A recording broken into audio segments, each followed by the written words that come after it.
দেখুন, আগে আমি খুব মনোযোগ আর সূক্ষ্মভাবে এই ডিমটাতে একটা ছোট ছিদ্র করেছিলাম। এতটাই নাজুক কাজ এটা যে একটুখানি ভুলেও পুরো ডিম ভেঙে যেতে পারত।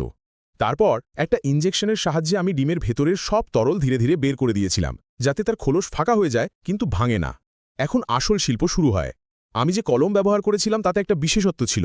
তার কালি মোম মিশ্রিত, যার কারণে যে ডিজাইনই বানানো হোক তার রঙে ডুবে যাবে না। আমি খুব ধীরে খুব সূক্ষ্মভাবে সেই ডিমের উপরে ডিজাইন আঁকতে শুরু করলাম। এরপর আমি সেই ডিমটাকে কমলা রঙে ডুবিয়ে দিলাম। তারপর টিস্যু পেপার দিয়ে ভালো করে মুছে শুকিয়ে নিলাম। আবার সেই মোমযুক্ত কালি দিয়ে আরেকটা স্তর ডিজাইন তৈরি করলাম, যেটা আগের ডিজাইনকে সুরক্ষা দেবে এবং একটা নতুন রঙের স্তর গড়ে তুলবে। এই পুরো প্রক্রিয়ার শেষে যা ফলাফল এলো তা আমার কল্পনার থেকেও বেশি সুন্দর ছিল।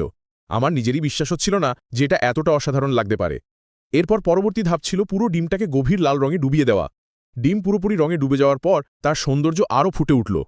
এরপর আমি আমার স্পেশাল চওড়া ধারালো পিন নিলাম আর হালকা গরম করে তাতে বর্ণহীন মোম ভর্তি করলাম।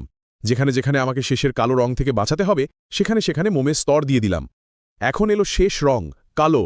আমি সেই ডিমটাকে আবার কালো রঙে ডুবিয়ে দিলাম।